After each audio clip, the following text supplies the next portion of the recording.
Hi everyone, this is Mary, you're in Mary Reads. Welcome back to my channel. And I'm very excited about this first official video of the year. I did post my holiday vlog on January something, 2nd, 3rd, but this is the first official video of the new year concerning the new year. And I am very happy to be here in 2025 with you and telling you about the books. So in this video, let's talk about the books that I'm planning on reading in 2025. Not all of them, I'm planning on reading 55 total. In this video, we'll do 25 books I want to read in 2025. Last year was a very chill year in the sense of the genres I was reading. A lot of young adult books, a lot of popular books that were discussed by many different bloggers. Not all of them easy to read and childish, but a lot of them are pretty recently published and not that hard in their plot and their language. So that year was kind of relaxing for me. This year I decided to read different types of books. I'm down to reading more classics. I want to read more serious books. I have a bunch of dark academia books here, a bunch of kind of just in general darker thriller classic novels. And then I do have a couple of fun reads that I want to share with you today. But yeah, this is kind of what I'm going for. A bunch of classics, a bunch of classic Gothic thrillers, and then just a couple of easy to read books to kind of make this year a little bit brighter, a little bit more fun. And let's jump right in. The first book that I want to read this year is American Psycho by Bret Easton Ellis. This book tells a story of Patrick Bateman. He is an investment banker, but he leads a double life of a serial killer. This story kind of feels like it's going to be something like Dr. Jekyll and Mr. Hyde. I really like the idea. I do like the serial killer thrillers. I think it's much harder to write a serial killer, a believable serial killer. So if it's done well, like it was in the Hannibal Lecter series, I'm just very excited. I want to read that book. I want to know more. I want to see the author's thought process. And I'm hoping that in this book, I'm going to get kind of a similar vibe. A smart, cunning serial killer who also is this cool investment banker, which is also very interesting because investment bankers, for me at least, feel like a separate group of people. They are very different from other professions. They are used to certain lifestyle. They're used to certain status. And I feel like it's going to be a very, very interesting setting. But as in general, for the serial killers, I think if it's written well, it can be so much more interesting than a regular like murder mystery like Agatha Christie has when we have just one murder. Because, and again, I think I've said it in one of my previous videos, here the motive is different. Like there is often no motive, or there is a motive that's not as predictable, like money or love or will after someone dies. That's classic detective. Yes, let's leave it at the side for now. Serial killers are a completely different group of people, and I'm so excited about reading this book and seeing if it's actually going to be as good as the Hannibal Lecter series. I feel like it's going to be even better, actually, because I think the, again, investment banking setting is very interesting. And let's move on to the next book. Book number 2, The Other Boleyn Girl by Philippa Gregory. She writes historical fiction. I love historical fiction. And in this story, we've all heard about Anne Boleyn, the wife of Henry VIII, who was decapitated. I think that's the word, if I'm not mistaken. But whatever, he killed her, basically. But nobody knows about her sister, and she apparently was also somehow connected to the king. And I think she might have been the one who was first kind of looked at by the king. So I wonder what's the story there. I've heard that Philippa Gregory is not super close to the actual historical facts, but since I just love Tudors, but I haven't read a lot about them, I think this is a good way into the topic of Tudors, to that particular time in the British history. And I'm very excited about the book. There are a bunch of other ones by Philippa Gregory that I want to read, but this is the one that I'm mostly curious about, so we'll start with that. Number 3, Father Brown by Chesterton. I actually have a physical copy this time. It's this huge books of all Father Brown mysteries, and I got this for Christmas. I'm extremely excited, and I'll tell you why. So the books were written, and the font is so small because they're all the stories are there. So this book, this series, was written in between 1910 and 1936, if I'm not mistaken. And this is kind of Agatha Christie-esque type of detective. So it's a classic detective. It's written around the same time, a little bit earlier, but kind of. The timeline is kind of similar. And here we have Father Brown, who is a Catholic priest, who is also an amateur detective, and he's going to try to uncover murders. I think this is very similar to Miss Marple, this just an elderly person who is just interested, not really your thing like it was for Hercule Poirot. But I think this is going to be super exciting. I really want to make a video about the comparison of these two, of Agatha Christie and Chesterton. We'll see how it goes. We'll see how similar they are, but I'm very excited. I think this is one of those cozy mysteries that are perfect for the fall. Number 4, The Culture of Narcissism. This is a nonfiction by Christopher Lock, I think, not sure how to pronounce his last name. It was first published in 1979, and then he was called the Biblical Prophet.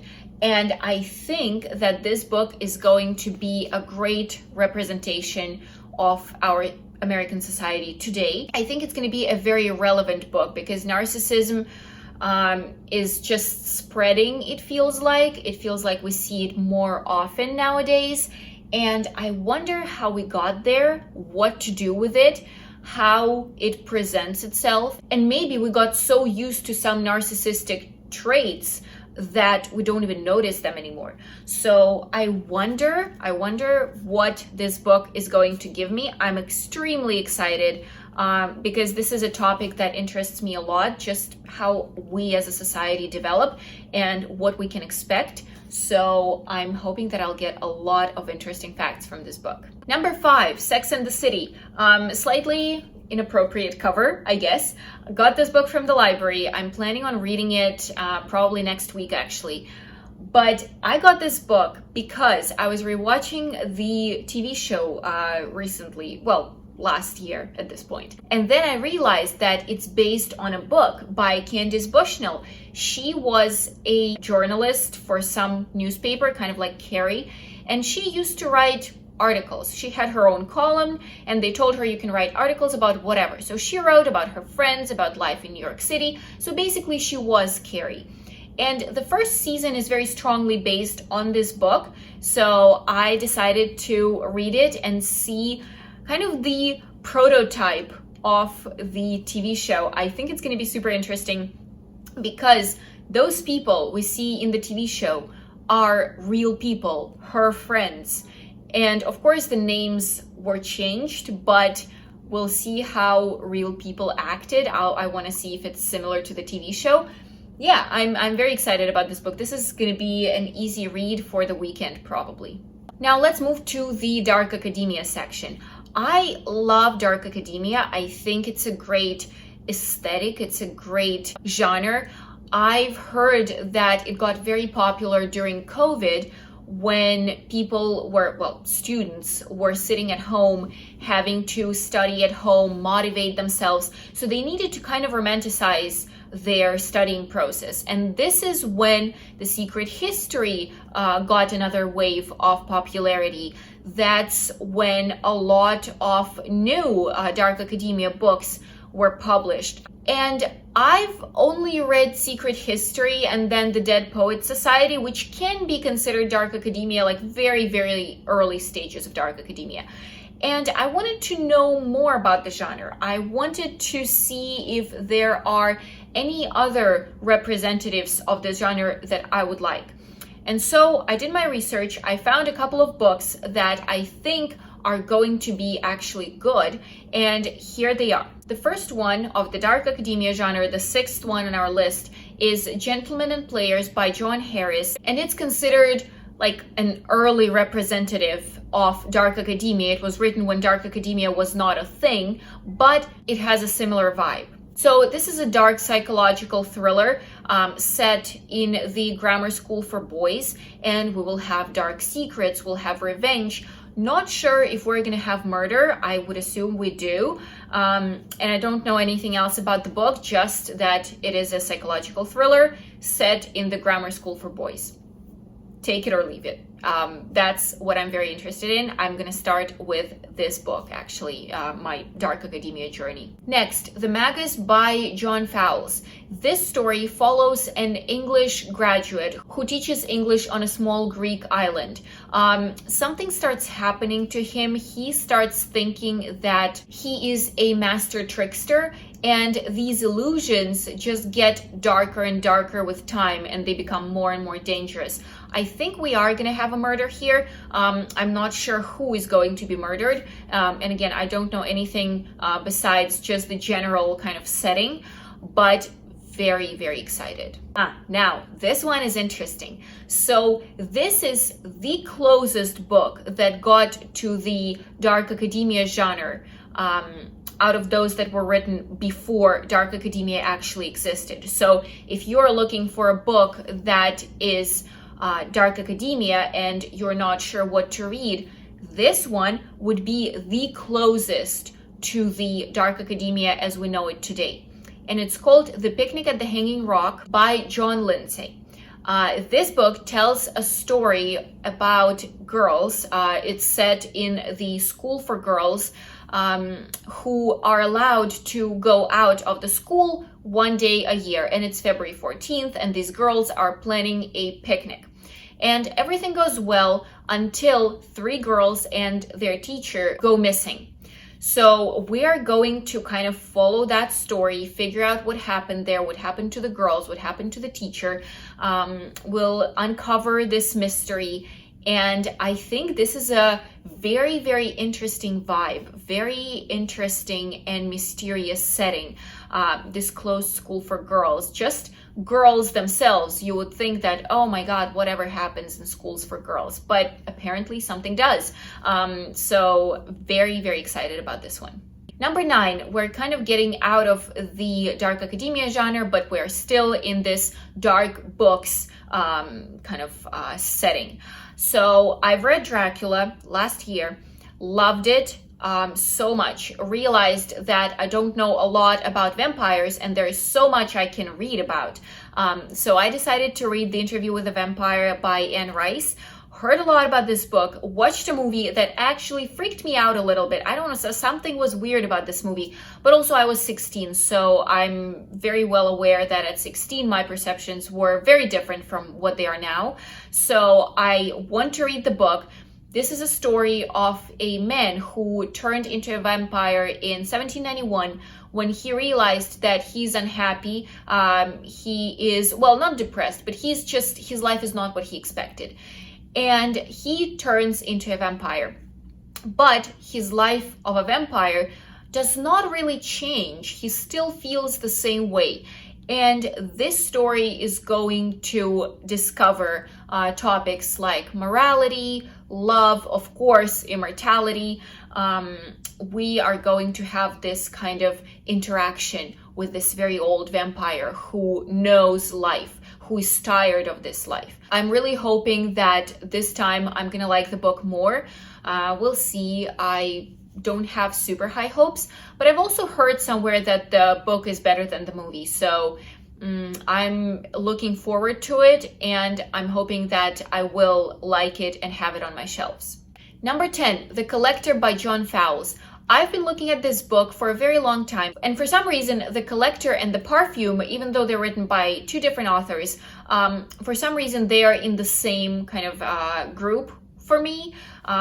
Very similar, mysterious, kind of dark, something happens, like some crimes happen. So they're in the same category for me somehow, I don't know. But The Collector is a story of a young lonely man who kidnaps a lady, an art student in London, and he keeps her in the cellar of his rural house, like rural farmhouse. And I think what's interesting about this book, if I'm not mistaken, it's told from two different angles, from the point of view of the young man and also from the point of view of his victim.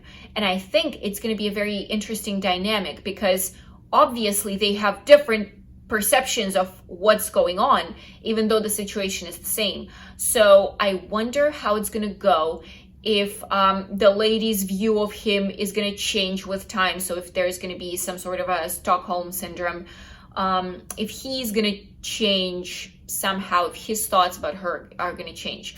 So super excited about the book, one of the 25 that I'm reading this year. Since we've started talking about this group of novels, The Perfume and The Collector, let's talk about The Perfume, because I'm also planning on reading it this year. This is a dark thriller by Patrick Suskind, and this is a story of a man, well, starting from his childhood.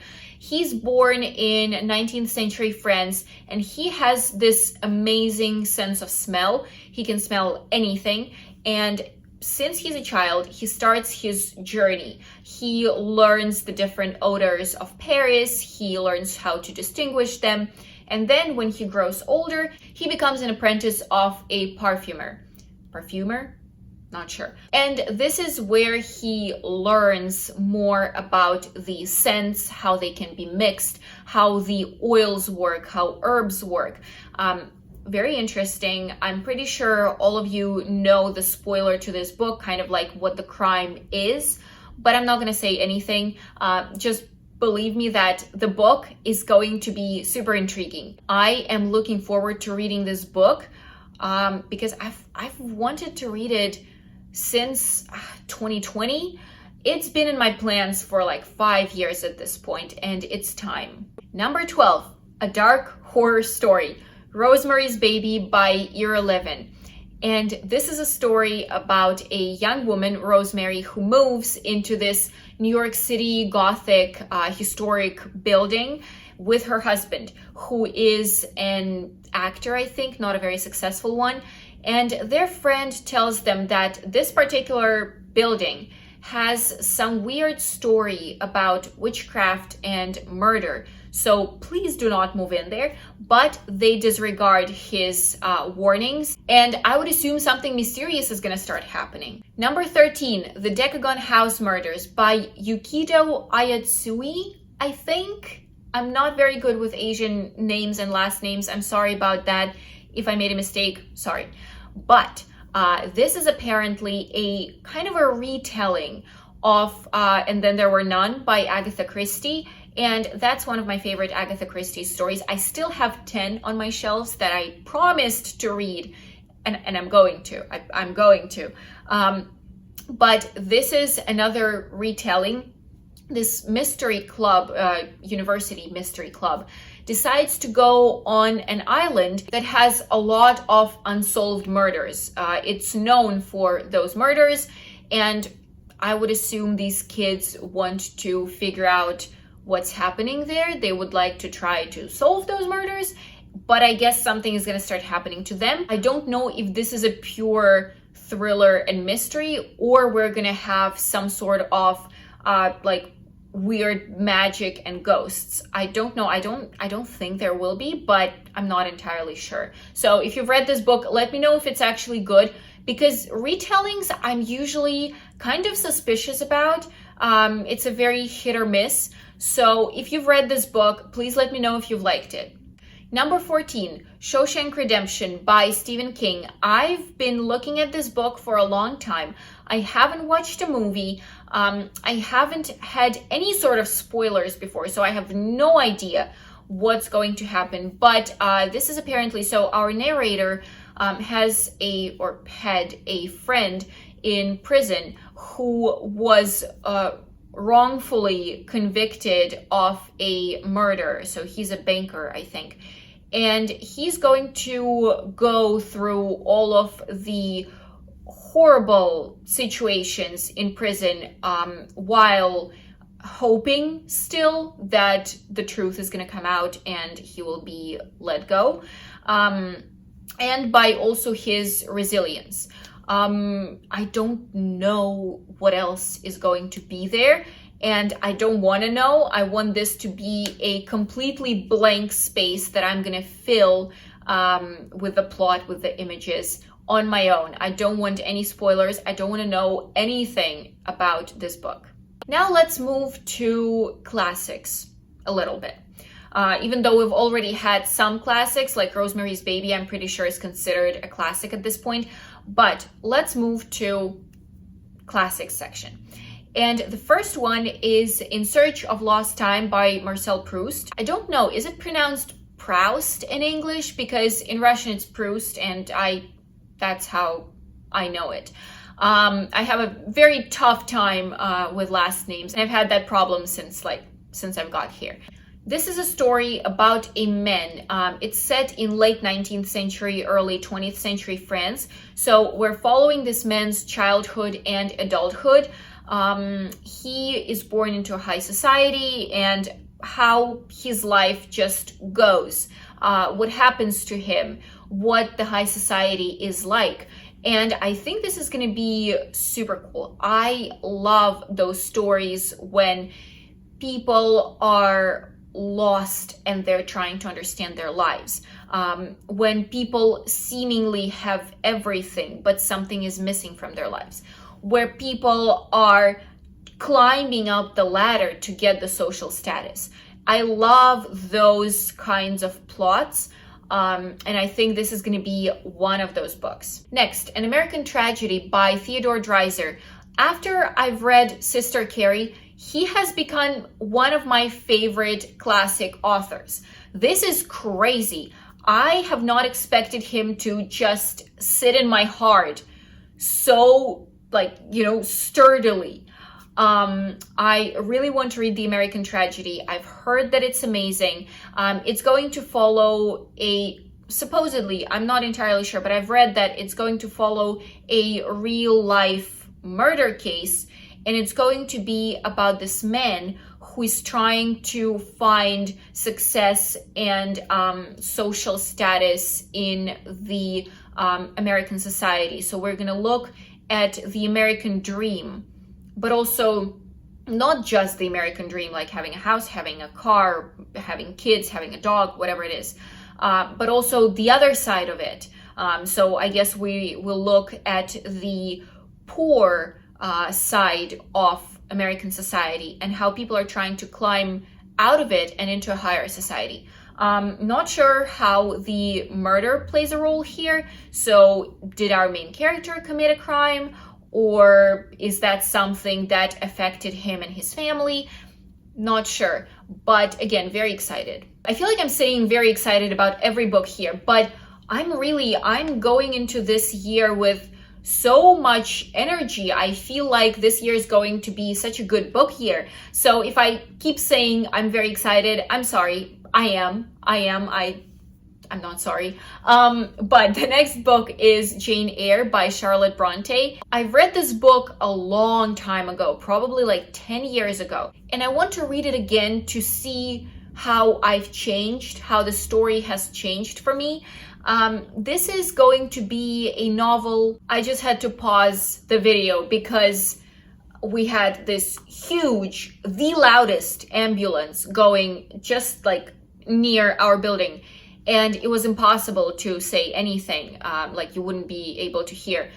And I just thought that I'm so excited about moving. We're moving in 3 weeks. And even though I'm very sad because this apartment has seen a lot of my husband's life. This is where we got married. This is where we first moved in together. But I'm so excited about moving and starting that new chapter. But back to the video. Jane Eyre. So this is a story about a girl, Jane, who is trying to build her life, even though it's filled with obstacles. She first lives with her abusive aunt, and I remember something about the red room where they used to put the kids. I think that's the abuse, but I don't remember the story very well. Then she has some troubles, some horrible accommodations in her school, where she goes to, I think she wants to become a teacher. So I think that's what she goes to school for. And then she also falls in love with this man who is already married. And what do you do here? So her life is filled with obstacles, but she stays hopeful. She wants her life to be good. And this is the story of her struggles and how she gets through those struggles. Classic English novel. Love that, need that, want that, very excited. Next one is very interesting. It's Queen Margot's Diaries by Queen Margot, obviously. I've read Dumas' trilogy about Queen Margot probably 2 years ago at this point. And I loved the novels, the first book especially, that focuses on Queen Margot and Henry, her husband. There are a lot of religious questions, obviously. So I was very interested in this whole kind of theme. And then I learned that Queen Margot actually wrote diaries. I don't think there will be anything about, I woke up, I brushed my teeth the first time this month, and then I did this and that. I think this is going to be more about the political questions and who she talked to, what the society looked like, what her husband said, stuff like that. I really want to get an insight on her life, on her thoughts, and I think there is no better way of doing that than reading her diaries. Now, Ada or Ardor by Nabokov. And I've wanted to read this book for a while now. I've heard great reviews. I'm still not sure if I want to read it in English or Russian because I think it was originally published in English like Lolita was. And then he himself translated it into Russian. So I'm still trying to figure out where I'm going to get more. So let's say if I'm reading something that was originally written in Russian, obviously I want to read it in Russian to fully feel the language. But if it was originally written in English, but by the Russian author, where will I get more? So still debating that. But basically, this is a story about the love affair between these two cousins that first meet when Ada is 11, almost 12, and he, Van Veen, I think is his name, 14. And I assume this is a lifelong affair. Kind of gives me the vibes of Lolita a little bit, but not as much because there is no age difference at this point. I'm gonna try reading Lolita as well. I've started it, loved the language, beautiful, beautiful. But I've never finished it, so I want to get back to it. So maybe I'll be able to read both of them and compare. Next, Faust by Goethe. And again, do you pronounce it Faust or Faust? Not sure.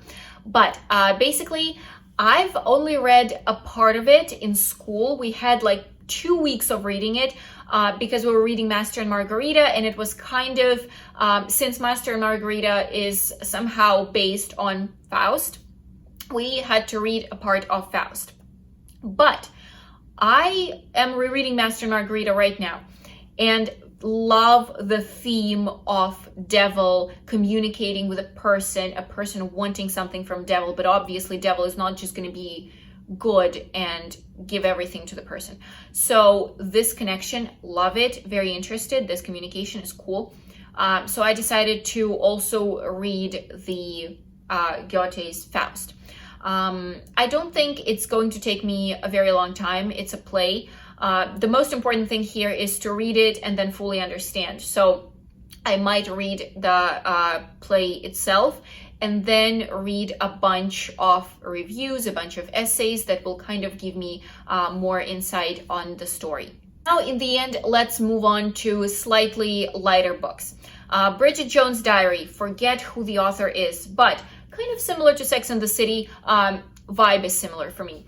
Loved the movie, absolutely loved the movie, and I've read the book a long time ago. It's written as Bridget Jones's diaries, so it's kind of like an epistolary genre, you could say. Though I'm not sure if epistolary is just letters or diaries are also considered. I think they are, but please correct me if I'm wrong.